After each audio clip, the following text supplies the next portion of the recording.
এরা যদি মরেও যায়, বলেন তো এরা পরাজিত হবে নাকি? মরলে পরাজিত হয় না, মরলেই হেরে যায় তা না, বরং মৃত্যুর মাধ্যমে মানুষ তার চূড়ান্ত গন্তব্যে পৌঁছাতে পারে। একটা ঘটনা বলি আপনাদের, তাইলে বুঝতে সহজ হবে। রাসূল আকরাম সাল্লাল্লাহু আলাইহি ওয়াসাল্লাম দুনিয়ায় আসার পূর্বে ঈসা আলাইহিস সালাতু ওয়াস সালামের পরে এক জালেম বাদশার ঘটনা তাফসীরের মধ্যে আসছে। এই জালেম বাদশার নাম ছিল ইউসুফ জুরনওয়াজ। সে নিজেকে খোদা দাবি করত। তৎকালীন সময়ের খ্রিস্ট ধর্মের অনুসারী যারা ছিল তাদের উপরে জুলুম অত্যাচার সে চালায়া যাইত। এই বাদশাহ ইউসুফ জুরনওয়াজের দরবারে একজন জাদুকর ছিল, জাদুকর বৃদ্ধ হয়ে গেছে। জাদুকর বাদশার কাছে বলে, বাদশাহ আপনি একজন মেধা সম্পন্ন বালকের ব্যবস্থা করেন, আমি আমার জাদু বিদ্যাটা তাকে শিখাইয়া দেয়া যাই, যাতে করে আমার মৃত্যুর পরে এই বিদ্যার দ্বারা আপনি উপকৃত হতে পারেন।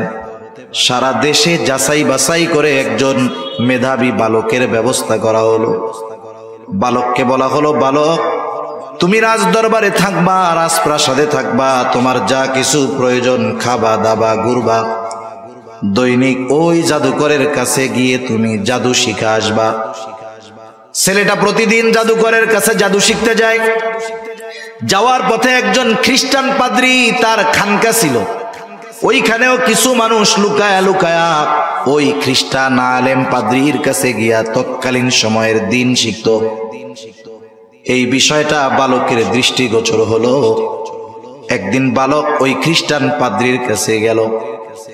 যাওয়ার পরে খ্রিস্টান পাদ্রীর সাথে তার কিছু সময় কথোপকথন হলো। বালকের কাছে খ্রিস্টান পাদ্রীর কথাগুলো ভালো লাগলো। এইবার সে জাদুকরের কাছেও যায়, খ্রিস্টান পাদ্রীর কাছেও যায়।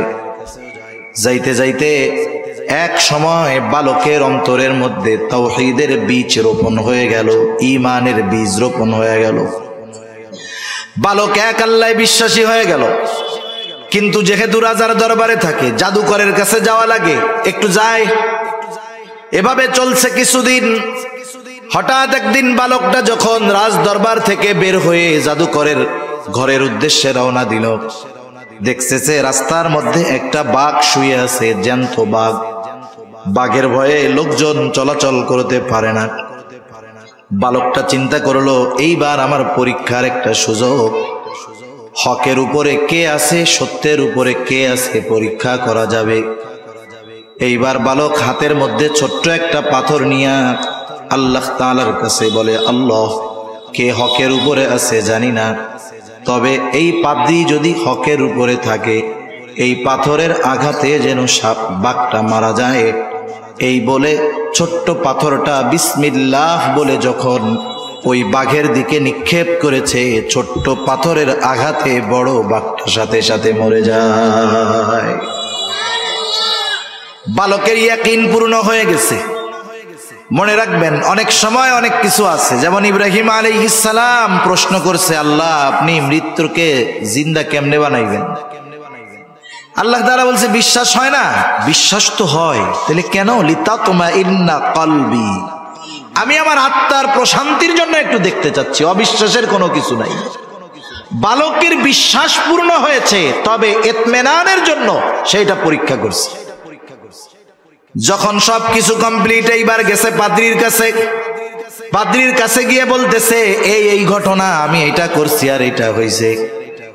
পাদ্রী বলতেছে, বালক তুমি তো কামেল হয়ে গেছো, ঈমান পরিপূর্ণ হয়ে গেছে, অচিরেই তোমাকে পরীক্ষার সম্মুখীন হওয়া লাগবে, মুসিবত তোমার দেখা দিবে। তখন যদি তুমি বিপদে পড়ো, মুসিবতে পড়ো, খবরদার আমার নামটা প্রকাশ করো না, গোপন রাখো। যাই হোক, আতর তো এমন এক জিনিস, এটা যতই লুকায় রাখেন, বাহির করলে ঘ্রাণ বের হবে কি হবে না? ঈমানের ঘ্রাণ, সুঘ্রাণ, এটাকে লুকায় রাখা যায় না। ঈমানের সুবাস বাতাসের মধ্যে ছড়ায়া যায়।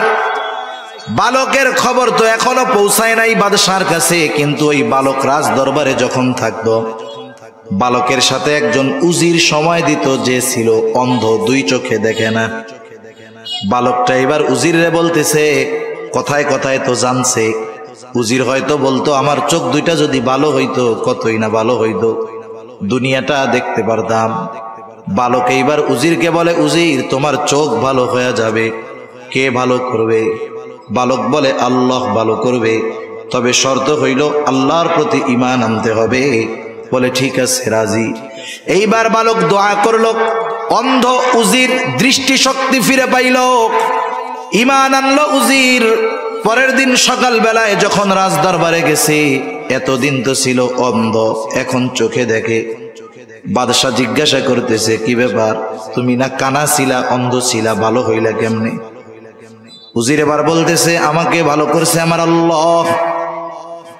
বাদশাহ বলে, কি বলিস, আমি হইলাম তোর আল্লাহ? কোন আল্লাহ তোরে ভালো করলো ক? এইবার উজিরের উপরে জুলুম অত্যাচার। উজির জুলুম অত্যাচারের তীব্রতায় বলে দিল, এই বালক এইভাবে আমার চোখ ভালো করছে, বালকের হাত ধইরা আমি ঈমান আনছি। বাদশাহ বুঝতে পারলো কাজ সারা। আমাদের অঞ্চলের ভাষায় বলে, দুধ কলা দিয়া সাপ পুষছি। কারে এতদিন রাজ দরবারে বসাইয়া খাওয়াইলাম, এ দেখি আমার বড় দুশ্মনে পরিণত হয়ে গেছে। রাজা বুঝতে পারলো, বাদশাহ বুঝতে পারলো, আমার খোদাই দাবির সবচাইতে বড় বাধা হয়ে দাঁড়াবে এই বালক। আল্লাহ তাআলা তো পারেন, আল্লাহ তাআলা পারেন। ফেরাউনের ঘরে আল্লাহ তাআলা মুসা আলাইহিস সালামকে লালন পালন করাইছেন। এইবার বালকের উপরে খেপা বাদশাহ কয়েকজন লোকরে বলছে, যাও এই বালককে নিয়ে উঁচু পাহাড়ের উপর থেকে ধাক্কা দিয়া ফালায় দাও, যাতে করে পাহাড় থেকে পড়ে পাথরের আঘাতে ছিন্ন বিচ্ছিন্ন হয়ে যায়, যাও ফালায় দাও। কয়েকজন লোক বালকরে নিয়ে পাহাড়ের উপরে গেছে। আল্লাহ তাআলার কুদরত, পাহাড়ের মধ্যে কম্পন সৃষ্টি হয়ে গেছে। পাহাড় কম্পন হওয়ায় সাথে যারা গেছে তারা সব পড়ে মরে শেষ। আল্লাহ তাআলা বালককে হেফাজত করেছেন। সুস্থ অবস্থায় বালক রাজার দরবারে হাজির। রাজা জিজ্ঞাসা করে, ওরা কোথায়? বলে, ওরা সব শেষ। তুমি বাঁচলা কেমনে? বলে, আমাকে বাঁচিয়েছেন আমার আল্লাহ। যেই বেটা নিজে খোদা হইতে চায়, ওর সামনে যদি আরেকজন আল্লাহর কথা বলে, ওর খুব ভালো লাগবে না? ভালো লাগবে। ওই আল্লাহ শব্দটা ওর বুকে তীরের মতো যায় লাগতেছে। এইবার আর এক গ্রুপরে বলছে, যা একে গভীর সমুদ্রের মধ্যে নিয়ে গিয়ে ফালায়া দিবি। মনিটরের আওয়াজটা একটু ছেড়ে দিতে বলেন। বলতেছে, যা একে গভীর সমুদ্রে নিয়ে ফালায়া দিবা, যাতে সমুদ্রের যেই প্রাণীগুলো আছে তাকে খেয়ে ফেলে, ওর মৃত্যু হয়ে যায়। এইবার একদল মানুষ নৌকায় করে বালকটাকে দরিয়ার মাঝে নিয়ে গেল। আল্লাহ তাআলা বাতাস উঠায়া দিলেন। বাতাসে সমগ্র নৌকা উল্টে পুল্টে শেষ। সাথে যারা গেছে এরা দরিয়ায় ডুবে মারা যায়। আল্লাহ তাআলা বালককে হেফাজত করেছেন। বালক সুস্থ অবস্থায় বাদশার দরবারে হাজির। বাদশাহ বলতেছে, কি ব্যাপার, তোমার সাথে যাদেরকে পাঠাইলাম তারা কোথায়? বলে, তারা সব শেষ। তুমি বাঁচলা কেমনে? বলে, আমাকে বাঁচিয়েছেন আমার আল্লাহ। বাদশার সাথে বালকের এই লড়াই, এ খবর গোটা দেশের মানুষ জেনে গেছে যে এরকম একটা ছোট্ট বালক, তার সাথে বাদশার এই লড়াই, বাদশা তার বাহিনী সহ তারে মারতে পারতেছে না। এইবার ওই বালকটা বাদশাকে বলে, বাদশাহ, তোমার যেহেতু আমাকে মারার এত শখ, তুমি তোমার নিজের পদ্ধতি অবলম্বন করে আমাকে মারতে পারবা না। আমাকে যদি মারতে চাও, আমি যেই পদ্ধতি বইলা দিব সেই পদ্ধতি অবলম্বন করলে মারতে পারবা।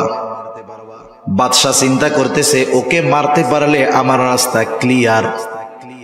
মানুষ যখন প্রতিশোধের নেশায় থাকে, রাগে থাকে, অহংকারের সাথে থাকে, এমন কিছু কাজ সে করে বসে, ওই কাজ করলে আগ পিছ বাবার সুযোগ নাই, কি হতে পারে, কি উপকার কি ক্ষতি হতে পারে এইটা ভাবে না, বরং ওই সময় প্রতিশোধের নেশায় ওই কাজটাই সে করতে যায়। যেমন আল্লাহ তাআলা মুসা আলাইহিস সালাম সহ ওনার কওমের জন্য, বনি ইসরাইলের জন্য দরিয়ার মধ্যে দিয়ে রাস্তা বানায় দিছে, ওই জায়গা দিয়ে রাস্তা বানায় দিছে। মুসা আলাইহিস সালাম উম্মত সহ দরিয়া পার হয়ে অপর প্রান্তে চলে আসছে। এই রাস্তাটা তাদের জন্য নিরাপদ, বিপদ থেকে বাঁচার রাস্তা। ফেরাউন যখন আইসা দেখে কত সুন্দর রাস্তা, এতটুকু উপলব্ধি তার মধ্যে থাকতে হবে যে এ রাস্তা তো আল্লাহ দিয়েছেন বনি ইসরাইলের জন্য, এটা দিয়ে তারা বিপদ থেকে বাঁচলো, এই রাস্তায় গেলে আমাদের জন্য আপদ না বরং বিপদ হইতে পারে। কিন্তু প্রতিশোধের নেশা ফেরাউনকে সব ভুলাইয়া দিছে।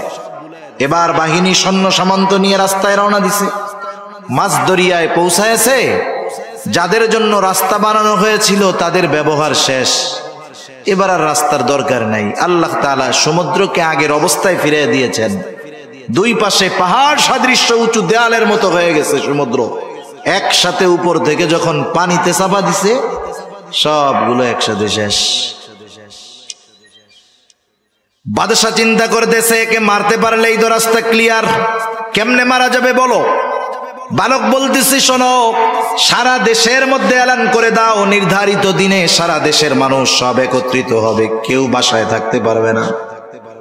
ওই দিন সব মানুষ উপস্থিত হবে, তাদের মধ্যে আমি থাকব।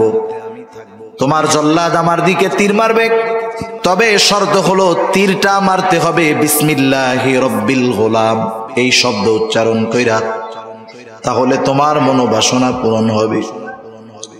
বাদশাহ ইউসুফ জুরনাওয়াত সারা দেশে ঘোষণা করে দিয়েছে, সব মানুষ নির্ধারিত দিনে উপস্থিত। দুগ্ধপোষ্য শিশুকে নিয়ে তার মা উপস্থিত, বৃদ্ধ আবাল বনিতা, যুবক যুবতী, কিশোর কিশোরী সব উপস্থিত। দুনিয়ার মানুষ বাঁচতে চায় আর এই বালকটা মরতে চায়। আবার বাদশার নির্দেশ, সকলে হাজির হয়ে গেল, যথাসময় উপস্থিত। এইবার জল্লাদ তীর নিয়ে তৈয়ার, উচ্চ স্বরে বিসমিল্লাহি রব্বিল গোলাম এই কথা বলে জল্লাদ তার তীরটা বালকের দিকে নিক্ষেপ করলো। যেই কথাটা বলছে, কথাটা হলো বিসমিল্লাহ, আল্লাহর নামে আমি নিক্ষেপ করতেছি এই তীর। রব্বিল গোলাম বিরব্বিল গোলাম, এই বালকের রব আল্লাহর নামে আমি তীর নিক্ষেপ করতেছি। এই কথা বলে যখন জল্লাদ তীর মেরেছে, তীর গিয়ে গায়ে বিদ্ধ হয়েছে, বালকটা জমিনের উপরে পড়ে গেছে, শহীদ হয়ে গেছে। সব উপস্থিত মানুষ যখন এটা দেখছে, তারা কি করলো? বালক মরে গেছে, শহীদ হয়ে গেছে, নিষ্প্রাণ হয়ে গেছে দেহটা। এই দৃশ্য দেখে উপস্থিত সব মানুষ সমস্বরে প্রত্যেকেই বলতেছে, আমানতু বিরব্বিল গোলাম, আমরাও এই বালকের রবের উপরে ঈমান আনলাম। বালক তীরের আঘাতে মরল ঠিক, কিন্তু বলেন তো, মরে গিয়ে বালক হেরে গিয়েছে নাকি সে সফল হয়ে গেছে? সেজন্য মানুষ মরলেই ব্যর্থ হয়ে যায় তা না, মৃত্যুর মাধ্যমে মানুষ তার মূল মাকসাদ, মূল গন্তব্যে পৌঁছাতে পারে। এজন্য আল্লাহর দলের সৈনিক যারা, এরা মরে গেলেও হেরে যায় না। ফিলিস্তিনে যারা মরতেছে হেরে যায় নাই, আফগানিস্তানে যারা মরছে হেরে যায় নাই। গোটা দুনিয়ায় জালেমের অত্যাচারে যেই মুসলমানেরা মরে, এরা হেরে যায় না। কারণ ওরা আল্লাহর দল হওয়ার কারণে আল্লাহ তাআলা তাদের বিজয়কে সুনিশ্চিত করে রাখছেন। এজন্যই আল্লাহ তাআলা বলেন, কাতাবাল্লাহু লা আগলিবান্না আনা ওয়া রুসুলি ইন্নাল্লাহা কাওয়িয়্যুন আজিজ। তাহলে আল্লাহর দল হলে বিজয় সুনিশ্চিত, আল্লাহর দল হলে বিজয় সুনিশ্চিত। এইবার শেষ আয়াতের কিছু কথা অল্প সময়ের মধ্যে শেষ হয়ে যাবে ইনশাআল্লাহ। এই আয়াতটা আপনাদের খেদমতে বলার আগে এই আয়াতের একটা শানে নুজুল আছে। শানে নুজুল হইল এই আয়াত নাজিল হওয়ার কারণ। শানে নুজুল জানা থাকলে ওই আয়াতের বিষয়টা সহজে বোঝা যায় যে আল্লাহ তাআলা কেন বলতে চাচ্ছেন, কোন কারণে আয়াতটা নাজিল করলেন। তা শানে নুজুলটাকে আমি একটু বলবো, কষ্ট হইতেছে না তো আপনাদের? আচ্ছা, বদরের যুদ্ধের সময়, বদরের যুদ্ধটা হলো এমন এক যুদ্ধ যেই যুদ্ধ কাফেররা পায়ে পাড়া দিয়ে আইসা যুদ্ধ করছে, পায়ে পাড়া দিয়ে আইসা যুদ্ধ করছে। ইতিহাস বলে যে মুসলমানেরা যুদ্ধ করার জন্য যায় নাই, কাফেলা আক্রমণ করার জন্য গেছে, ঝাটিকা আক্রমণ। আর কাফেররাও মূলত আসছিল আবু সুফিয়ানের ব্যবসায়ী কাফেলাকে শত্রুদের হাত থেকে বাঁচানোর জন্য। আবু সুফিয়ান খবর পাঠায় দিছে আবু জেহেলের কাছে যে শোনো, কাফেলা নিরাপদ স্থানে পৌঁছায় গেছে, এখন যুদ্ধ টুদ্ধর দরকার নাই, তুমি মক্কায় ফিরে আসো। আবু জেহেল চিন্তা করতেছে 1000 সশস্ত্র কাফের নিয়ে আসলাম, এখন যদি ফিরা যাই কেমন হয়, এক চান্সে মুসলমানদেরকে চিরতরে নির্মূল কইরা এরপরে মক্কায় যাব, তাইলে আনন্দটা আরো বেশি হবে। এই চিন্তা করে আবু জেহেল যুদ্ধের জন্য প্রস্তুত করেই যাবে। নবীজি সাহাবাদের সাথে পরামর্শ করলেন যে যুদ্ধ না করে তো উপায় নাই, করতেই হবে। এ যুদ্ধটা সাধারণ যুদ্ধ ছিল না, এ যুদ্ধে বাবা ছেলের বিরুদ্ধে যুদ্ধ করেছে। আবু বকর সিদ্দিক রাদিয়াল্লাহু তাআলা আনহুর ছেলে আব্দুর রহমান, তার বিরুদ্ধে আবু বকর অস্ত্র ধারণ করেছে, যদিও পরে সে মুসলমান হয়েছে। এই যুদ্ধের একজন মুজাহিদ মুহাজির সৈনিক ছিলেন। মুহাজির মক্কা থেকে মদিনায় হিজরত করে আসছেন একজন মুহাজির সাহাবী, তার নাম হলো আবু উবাইদা ইবনুল জাররাহ। আশারায়ে মুবাশশারা, আল্লাহ তাআলা যেই 10 জন স্পেশাল সাহাবীর নাম ঘোষণা করেছেন, তাদের মধ্যে একজন হলো আবু উবাইদা। এই আবু উবাইদার নাম কেন এই স্পেশাল লিস্টের মধ্যে আসলো সেটাও বুঝতে পারবেন। আবু উবাইদা যুদ্ধের ময়দানে গেছে, যুদ্ধ চলতেছে। আবু উবাইদার বাবার নাম হলো জাররাহ, সে কাফেরদের পক্ষে যুদ্ধ করার জন্য আসছে। হঠাৎ আবু উবাইদার নজর গেল একটা লোকের দিকে। কি ব্যাপার? ও একটু পরপর রাসূলের দিকে আক্রমণ করতে চায়। আবু উবাইদা ভালো মতো খেয়াল করে দেখে ওই লোকটা হলো তার বাবা জাররাহ। আবু উবাইদা কাফেরদের সাথে লড়াই করতেছেন আর বাবাকে দেখছে। দেখার পরে বাবার মহব্বত অন্তরের মধ্যে জাগ্রত হয়ে গেছে।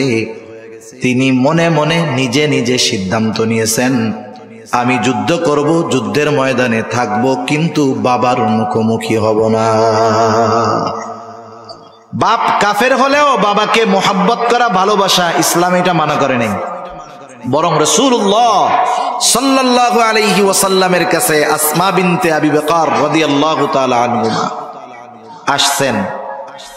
এসে বলতেছে, ইয়া রাসূলুল্লাহ, আমার মা একজন মুশরিকা, শুধু মুশরিকা না, আপনাকে খুব অপছন্দ করে।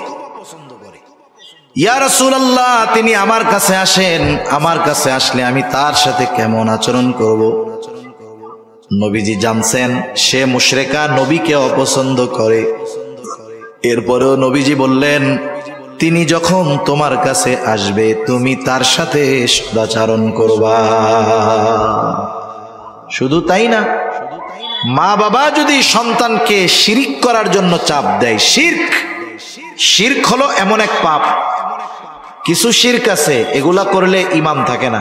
যেমন মক্কার মুশরিক যারা, এরা আল্লাহকে বিশ্বাস করত, আল্লাহ তাআলার প্রতি তাদের বিশ্বাস ছিল। কোরআনুল কারীমে অনেক আয়াত আছে, যেমন আল্লাহ তাআলা এক জায়গায় বলেন, ওয়ালা ইন সাআলতাহুম মান খালাকাস সামাওয়াতি ওয়াল আরদ লা ইয়াকুলুন্নাল্লাহ।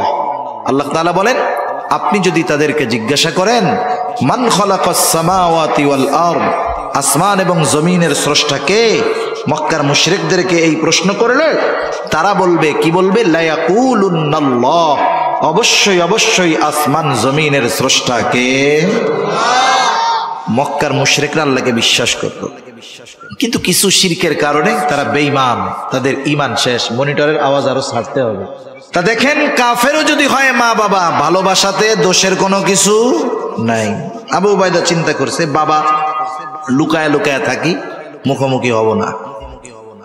যুদ্ধ চলতেছে। আবু উবাইদার বাবা জাররাহ চিন্তা করতেছে নবীজির উপর আক্রমণ করবে।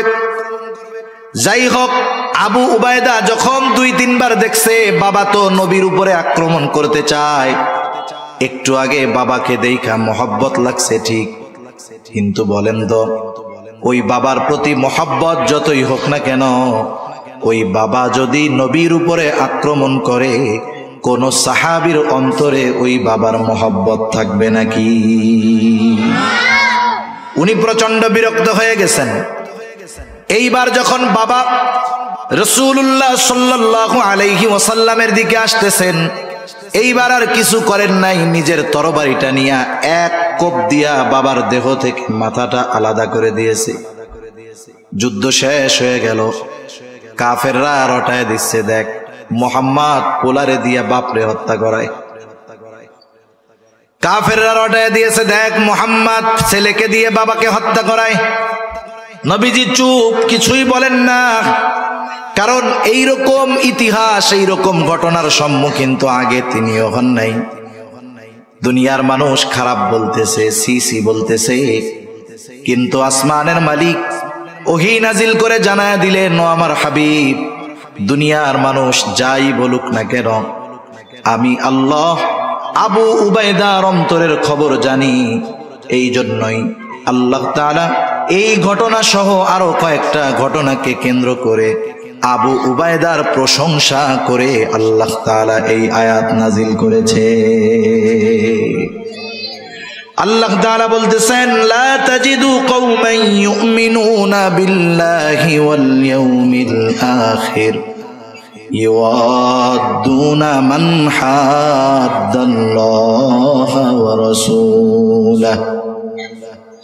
আল্লাহ তাআলা বলেন, যারা আল্লাহর প্রতি, আখিরাতের প্রতি ঈমান এনেছে, এমন কওম যারা, এমন সম্প্রদায় যারা, আপনি তাদেরকে কখনো এমন অবস্থায় পাবেন না, ইউআদ্দুনা মান হাদ্দাল্লাহা ওয়া রাসূলাহু, যারা আল্লাহ এবং রাসূলের প্রতি শত্রুতা পোষণ করে, ওই ব্যক্তিগুলো, ওই মুমিনগুলো তাদেরকে ভালোবাসে, এমন অবস্থায় কখনো পাবেন না। সোজা কথা হলো, আল্লাহর প্রতি, আখিরাতের প্রতি যারা বিশ্বাস স্থাপন করে, তারা আল্লাহ এবং রাসূলের প্রতি যারা শত্রুতা পোষণ করে, তাদের সাথে কখনো ভালো সম্পর্ক রাখে না।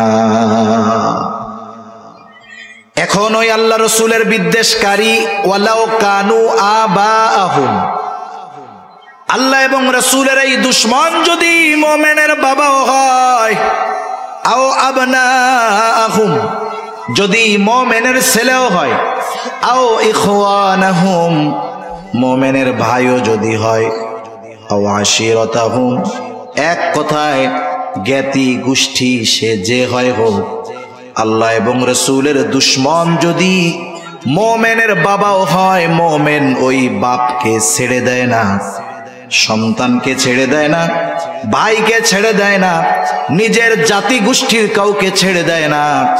আল্লাহ এবং রাসূলের মহব্বতকে প্রাধান্য দিয়ে বাবার বিরুদ্ধে যদি অস্ত্র ধারণ করতে হয়, এই মানুষগুলো আল্লাহ এবং রাসূলের মহব্বতে বাবার বিরুদ্ধে দাঁড়িয়ে যায়। গোটা দুনিয়া একদিকে, আল্লাহ এবং তার রাসূল আর একদিকে, এক্ষেত্রে কারো সাথে তারা পরোয়া করে না। এ বিষয়টা বলা যত সহজ, বাস্তবে তত কঠিন। এ কঠিন জিনিসটাকে তারা নিজেদের সাধ্যে কেন আনতে পারছে? আল্লাহ বলতেছেন, কারণ হলো উলাইকা কাতাবা ফি কুলুবিহিমুল ঈমান ওয়া আইয়াদাহুম বিরূহিম মিন, তাদের অন্তরের মধ্যে ঈমানকে দৃঢ় করে দেওয়া হয়েছে। ওয়া আইয়াদাহুম বিরূহিম মিন, রূহ শব্দের লম্বা ব্যাখ্যা ওইদিকে যাব না। তাদের হাতকে বিশেষ শক্তি দ্বারা শক্তিশালী করা হয়েছে। এইবার এই মানুষগুলো যারা আল্লাহ এবং রাসূলের মহব্বতে বাবা, ভাই, সন্তানের বিরুদ্ধে আচরণ করে, এদের শেষ পরিণাম কেমন হবে? আল্লাহ তাআলা বলেন, ওয়ায়ুদখিলুহুম জান্নাতিন তাজরি মিন তাহতিহাল আনহারু খালিদিনা ফিহা, তাদেরকে প্রবেশ করানো হবে এমন জান্নাতে, যেই জান্নাতের পাদদেশ দিয়ে আছে প্রবাহিত নহর। দেখেন কেমন প্রশংসা সাহাবাদের ব্যাপারে আল্লাহ তাআলা করতেছেন। আল্লাহ তাআলা এরপরে বলেন, রাদিয়াল্লাহু আনহুম ওয়া রাদু আন, আল্লাহ তাআলা এমনটা বলেন নাই যে তারা আমার উপরে সন্তুষ্ট, আমি তাদের উপরে সন্তুষ্ট, এটা বলেন নাই। আগে বলছেন রাদিয়াল্লাহু আনহুম। তাদের ব্যাপারে মানুষ যা বলে বলুক, আল্লাহ তাদের উপরে সন্তুষ্ট। সুবহানাল্লাহ। আল্লাহ আগে বলতেছে, আগে আমি সন্তুষ্ট তাদের উপরে। আল্লাহ তাআলা বলেন রাদিয়াল্লাহু আনহুম ওয়া রাদু আন। আল্লাহ তাআলা তাদের উপরে সন্তুষ্ট, তারাও আল্লাহর উপরে সন্তুষ্ট। এই যে বাবার বিরুদ্ধে কঠোর, সন্তানের বিরুদ্ধে কঠোর, ভাইয়ের বিরুদ্ধে কঠোর, এই মানুষগুলো কারা? আল্লাহ তাআলা বলেন উলাইকা হিজবুল্লাহ। এই গুণে গুণান্বিত মানুষগুলাই হলো আল্লাহর দলের লোক। আর আল্লাহ তাআলা বলেন আলা ইন্না হিজবাল্লাহি হুমুল মুফলিহুন। আর আল্লাহর দলের লোক যারা, আল্লাহ তাআলা বলেন সফল হলো তারা। সফল তারা যারা আল্লাহর দলের লোক। সফলতা কোথায়? আল্লাহ তাআলা বলেন ফামান যুহজিহা আনিন নার ওয়া উদখিলাল জান্নাতা ফাকাদ ফাজ। জাহান্নাম থেকে বাঁচায়া জান্নাতে যাকে ঢোকানো হবে সে হলো সফল। আর জান্নাতে ঢুকতে পারবে একমাত্র তারা যারা দুনিয়াতে আল্লাহর দলের লোক ছিল। আল্লাহ সুবহানাহু ওয়া তাআলা আমাদের সবাইকে তার দলের লোক হওয়ার তৌফিক দান করেন। সকলে বলি আমিন। ওয়া আখিরু দাওয়ানা আনিল হামদুলিল্লাহি রাব্বিল আলামিন। আসসালামু আলাইকুম ওয়া রাহমাতুল্লাহি ওয়া বারাকাতুহু। দুরূদ শরীফ বলি আল্লাহুম্মা সাল্লি আলা মুহাম্মদ ওয়া আলা আলি মুহাম্মাদিন কামা সাল্লাইতা আলা ইব্রাহিম ওয়া আলা আলি ইব্রাহিম ইন্নাকা হামিদুম মাজিদ। اللهم بارك على محمد وعلى آل محمد كما باركت على إبراهيم وعلى آل إبراهيم إنك حميد مجيد. الحمد لله رب العالمين والعاقبة للمتقين والصلاة والسلام على خير خلقه محمد وعلى آله وأصحابه أجمعين.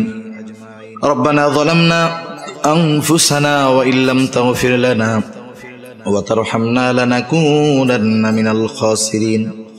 ربنا آتنا في الدنيا حسنة وفي الآخرة حسنة وقنا عذاب النار. খোদাময় আল্লাহ, দীর্ঘ রাত পর্যন্ত দিনই আলোচনা করার পরে গুনাহ মাখা হাত আমরা তুলে ধরেছি। আল্লাহ, আপনি আমাদের বিগত জীবনের সকল কবিরা সগীরা গুনাহগুলো মাফ করে দেন। আমাদের আত্মীয় স্বজন যারা বেঁচে আছে, দুনিয়া ছেড়ে চলে গেছে, আল্লাহ সকলকে আপনি মাফ করে দেন। আয় আল্লাহ, খাস করে আজকের এই মাহফিল কবুল করে নেন, গত দিনেরটাও কবুল করে নেন। আরো একদিন বাকি আছে, সুন্দরভাবে আপনি এই মাহফিল সমাপন করার তৌফিক আল্লাহ আপনি দিয়ে দিয়েন। মাহফিলকে এলাকার হেদায়েতের জরিয়া বানায় দেন। আল্লাহ, যা কিছু আলোচনা হয়েছে হবে, সকল কথাগুলো, অপ্রয়োজনীয় কথাগুলো জেহেন থেকে মুছে দিয়ে প্রয়োজনীয় কথাগুলো স্মরণে রেখে আমলের কথাগুলো আমলে পরিণত করার তৌফিক আল্লাহ আপনি দিয়ে দিয়েন ইয়া রাব্বাল আলামিন। খাস করে এই মাহফিল কামিয়াবির জন্য যারা অর্থ দিয়ে, শ্রম দিয়ে, সময় দিয়ে, সৎ পরামর্শ দিয়ে বিভিন্নভাবে সহযোগিতা করেছে, আল্লাহ সকলের সকল প্রকার সাহায্য সহযোগিতা আপনি কবুলের মঞ্জুর করে নেন। আল্লাহ, কে কোন আশায় সহযোগিতা করেছে আপনার জানতে বাকি নাই। প্রত্যেকের মনের নেক চাওয়া, নেক আশা আপনি কবুল করে নেন ইয়া রাব্বাল আলামিন। খাস করে আমরা যারা হাত উঁচু করেছি, আমাদের মধ্যে যাদের মা বাবা দুনিয়া ছেড়ে অন্ধকার গহীন কবরে চলে গেছে, আল্লাহ গুনার কারণে যদি কারো মা বাবার কবরে আযাব হয়, কবরের আযাব মাফ করে দেন। কবরকে আপনি জান্নাতের টুকরো বানায় দেন। কিয়ামতের দিন হিসাব সহজ করে জান্নাতের ব্যবস্থা আপনি করে দিয়েন। যাদের মা বাবা বেঁচে আছে, সুস্থ দীর্ঘ নেক হায়াত আল্লাহ আপনি দিয়া দেন ইয়া রাব্বাল আলামিন। যারা অভাবে আছে, অভাব দূর করে দেন। যারা ঋণগ্রস্ত আছে, ঋণ পরিশোধের তৌফিক দিয়া দেন। আল্লাহ, আমাদের সকলের রিজিকের মধ্যে প্রশস্ততা দান করেন। বরকতময় হালাল রিজিক উপার্জনের তৌফিক দিয়া দেন।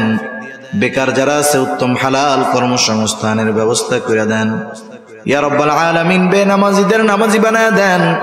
সুন্নাতবিহীন মানুষগুলোকে আপনি সুন্নাতওয়ালা বানায় দেন। আমাদের স্ত্রী সন্তান আমাদের জন্য চক্ষু শীতলকারী হিসাবে কবুল করে নেন। তামাম দুনিয়ার সকল মুসলমানদের জানমাল ইজ্জত আল্লাহ আপনি হেফাজত করেন। ইসলামের দুশ্মন শত্রুদের হেদায়েত দেন। না থাকলে আল্লাহ তাদের ব্যাপারে আসমানি ফয়সালা নেন। খাস করে মাজলুম ফিলিস্তিনের মুসলমানদের হেফাজত করেন আল্লাহ। আল্লাহ পয়গম্বরদের ওই ভূমিকে জালেমের জুলুম থেকে আল্লাহ আপনি হেফাজত করেন।